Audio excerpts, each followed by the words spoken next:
Oi, oi, oi, seja muito bem-vindo ao canal. Meu nome é Luciana Ligório. Aqui no Pipoca a gente fala sobre filmes e séries e a gente tá fazendo uma série sobre os filmes que ganharam Oscars. Então, para quem achou que eu estava sumidinha, dei uma desaparecida, eu queria informar que eu ainda estou aqui. Tá, não, gente, ainda estou aqui. É o filme que a gente vai falar hoje. Mas eu tava sumidinha. E eu tava sumidinha porque eu me mudei de endereço. E também porque eu tava sem voz. Pois é. A gente agora tá com um cenário novo. Claro que ainda está ficando pronto, mas daqui a pouco ele vai estar bonitão pra gente falar aqui sobre os filmes e séries que estão bombando por aí. Vamos lá. Vamos falar de Ainda Estou Aqui, que ganhou o Oscar de melhor filme internacional. E eu vou falar aqui nesse vídeo sobre o filme em si, a história do filme e a interpretação. Aquele dado básico, né? A crítica do que eu achei, se vale a pena ou não, se o filme é bacana, se é emocionante, enfim, essas coisas, tá? O filme é um filme político, mas eu não vou falar sobre política neste vídeo, ok? Vamos ficar somente com a análise, digamos, técnica das vozes da minha cabeça. Primeiro vamos falar se o filme mereceu o Oscar de melhor filme internacional? Sim. Eu devo dizer que eu assisti o filme e eu fiquei simplesmente encantada. Encantada com o quê? Encantada com o figurino, encantada com a ambientação, com a fotografia do filme, com a montagem do filme e com a interpretação dos atores. Vale lembrar que esse é um filme baseado no livro Ainda Estou Aqui, de Marcelo Rubens Paiva, filho do ex-deputado Rubens Paiva e filho da dona Eunice Paiva, sobre o assunto, que é a pessoa sobre o assunto do filme, né? Mais a dona Eunice do que o Rubens Paiva em si. Então, a história do filme é sobre a visão do Marcelo, sobre como aconteceu o desaparecimento do pai dele. Porque sim, de fato, ele desapareceu durante o período do regime militar e de forma misteriosa. Seu corpo nunca foi encontrado e o Rubens Paiva foi dado como morto, tendo sua certidão de óbito somente expedida muitos anos depois, graças à Batalha de Dona Eunice. Então vamos falar primeiro, né? Vamos falar da interpretação dos atores. Fernanda Torres, que estava concorrendo ao Oscar de melhor atriz e perdeu para a Nora. Aliás, será que a Nora mereceu o Oscar de melhor atriz, hein? Será mesmo? Será que não foi marmelada? Será que... Bom, enfim. Nesse caso, eu até acreditei que pudesse ser a atriz de Substância, Demi Moore. Mas também, gente, a Fernanda estava cotada ali em segundo lugar. Mas não foi. Foi a menina de Anora. Aliás, se você já assistiu Anora, coloca aqui pra mim se você gostou do filme, se você ainda pretende assistir, né? Enfim, suas observações a esse respeito. Fernanda Torres está simplesmente maravilhosa. É uma dona Eunice. No início do filme ali, ela é uma mãe, somente isso, cuida da casa, dona do lar, aquela coisa toda ali que uma mãe responsável pela organização da casa e de tudo mais. Não tem preocupações financeiras, não se intromete nas coisas do marido, mas o marido é um engenheiro, ex-deputado, ele foi cassado e é engenheiro. E ali ela cuida, né, o tempo todo da casa, dos filhos, dá pra empregada, né, as ordens pra empregada e essas coisas todas. Até o momento em que Rubens é levado, que aliás, diga-se de passagem, o próprio, né, o Marcelo Rubens Paiva disse que o Selton Mello era o Rubens Paiva naquilo, né, de tão boa que foi a interpretação dele. Mas assim, é um caso à parte, né, o Selton Mello, eu sou fã, né, não tem como. E aí, você fica conhecendo uma nova Eunice.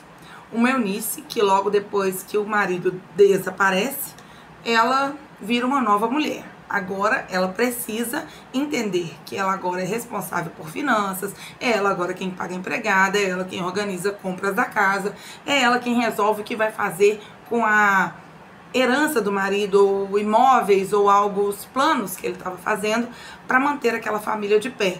É ela quem decide qual momento ou não vai contar para os filhos o que aconteceu com o pai, com ela própria. Enfim, é uma nova mulher. E você vê ali a Fernanda Torres nesse processo, né? Ela muda completamente, gente. Ela vira uma mulher, assim, mais contida em si, né? Ela vira uma mulher, assim, uma super mulher. Ela decide se formar, ela volta para a faculdade, ela se forma, né? É advogada depois, aos 48 anos, e vê ali né, a sua vida mudar com a morte do marido. Mas também dá uma perspectiva de que a vida não acaba. É triste, é muito triste perder alguém querido, mas a vida não acaba. Ela precisa continuar, né? E ela, como mãe de 5, tinha que dar um jeito de fazer a vida seguir em frente. O filme tem um elenco, assim, primoroso. Inclui Humberto Carrão, Dani Stubach, Daniel Dantas, Marjorie Chiano, entre outros. E esses, assim, a nata da estrela da artes cênicas, né? Daniel Dantas, diga-se de passagem, tá sempre nesses filmes com esses temas, né? Eu virei lá e falei, ó, Daniel Dantas aí, outra vez. Mas, é assim, vamos falar que o Rubens Paiva o tempo todo ficava numa ligação ali, meio assim, sussurrada, em que a gente não entendia muito bem. Acho que é claro que é para causar esse clima e também dar a entender o momento político que ele estava vivendo ali, tá bom? E aí o que acontece? Você fica o tempo todo, até o momento em que acontece, com a sensação, que horas vai acontecer? Porque você já sabe o que vai acontecer, né? E você fica com aquela sensação, que horas vai acontecer, quando eles vão chegar, papapá. Gente, a cena em que isso acontece é muito tensa. E assim como a subsequente, em que ela fica perguntando, cadê meu marido, onde que ele tá? Mas sem grosseria, sem falta de educação. Eu falo que se fosse eu, não sei naquele contexto daquela época, né? Mas ela trata bem, entendeu? Os caras que ficaram ali vigiando a casa o tempo todo com educação, servindo-os. E assim, e isso chega a dar na gente uma aflição, dá vontade de dar uma paulada na cabeça dessa pessoa. Mas você assistindo ali, você chega a sentir uma certa tensão, né, do que acontece ali. O Selton Mello brilhante, como eu já disse, né, nesse filme, e você acompanha ali o crescimento desses personagens como vítimas de uma barbaridade do que aconteceu com a família do Rubens Paiva. Vamos falar da ambientação do filme? Que sensacional! Eu me senti em 1970, e eu sou de 78, mas eu me senti lá. Sabe aquela coisa que durou? Você que é dessa época, tá aqui na mesma idade mais ou menos, vai lembrar daqueles momentos em família, em que reuníamos amigos para festas, né, almoços, jantares, e depois íamos dançar. Em falar em dançar, as músicas do filme, você se sente lá realmente dentro. Parece que você liga uma máquina do tempo no momento em que começa a cena ali deles na praia, né? Então toda a ambientação ali, os biquínis, os figurinos, o figurino, meu Deus, gente, o figurino é igualzinho. Eu me lembro assim de criança, anos 70, 80 ali, ficou mais ou menos, né? Para homens e mulheres, mais ou menos ali, foi mudando depois. Mas é muito legal. Então, quando você for assistir esse filme, ou se você já assistiu, comenta aqui se você achou isso também. Mas quando você for assistir, procura entender assim o clima do filme, que você realmente está lá dentro daquela história. E falando desse envelhecimento do pessoal, a maquiagem é muito bacana. A maquiagem, porque primeiro passa lá em 1970, depois vai para 96 e aí 2014. Mas em 96 ainda é a Fernanda Torres. Ela ainda tá naquele processo, que é quando ela pega, né, a certidão de óbito do marido dela, finalmente, né? E aí tem uma entrevista coletiva, e isso também fez parte, aconteceu de verdade. Ela explica, né, sobre o desaparecimento, que é uma coisa horrível para a família. E sim, tem esse marco aí. E aí depois de alguns anos e tudo mais, eles relembram momentos e fotografias da época em que eles eram felizes, né, com o Rubens Paiva em casa. O filme não fala sobre o acidente do Marcelo Rubens Paiva, acredito que é propositalmente, porque lá em 96 ele já aparece na cadeira de rodas, porque ele conta essa história em Feliz Ano Velho, né?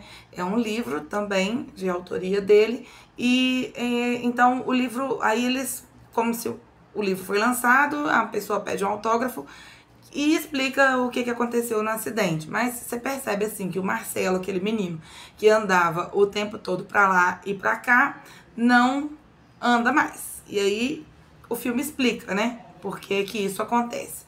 Aí logo depois pula pra 2014. 2014 ali, todo mundo obviamente já está bem mais velho, a família já tá bem maior, né? Eles tiveram uma mudança de vida radical, obviamente, e ali tem a Fernanda Montenegro. E eu devo dizer que a Fernanda Montenegro é um caso à parte. Isso porque a dona Eunice teve Alzheimer, né?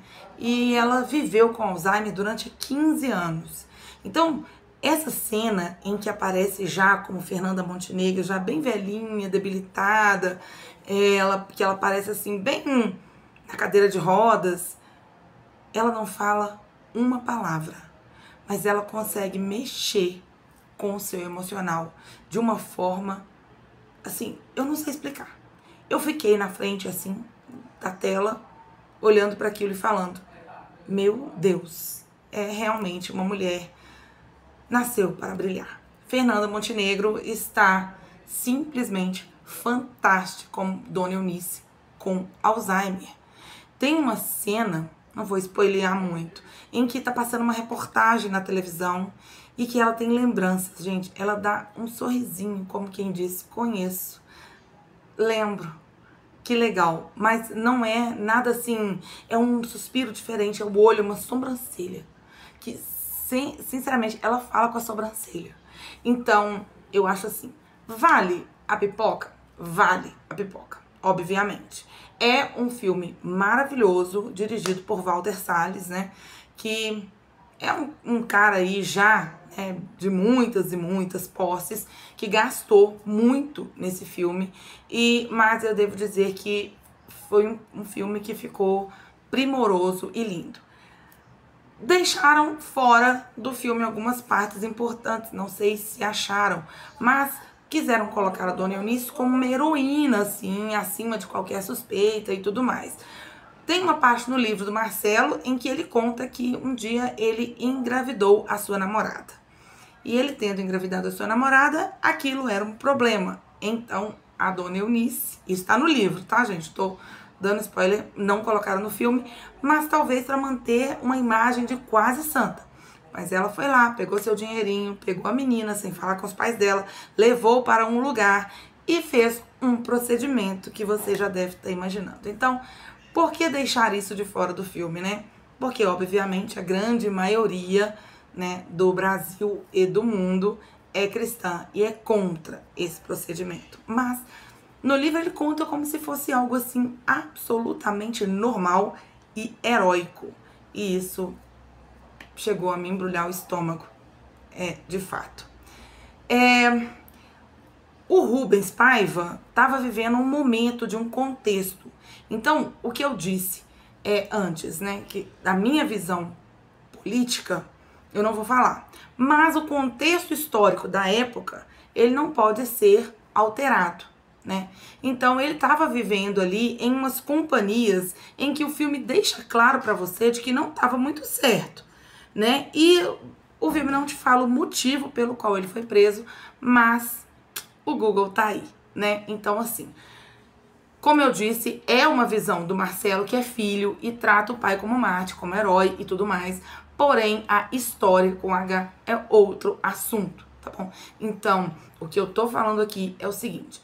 Sobre a dentadura que aconteceu na época, também sou contra. Vamos colocar abaixo a dentadura. Mas vamos falar que é abaixo a todas, né?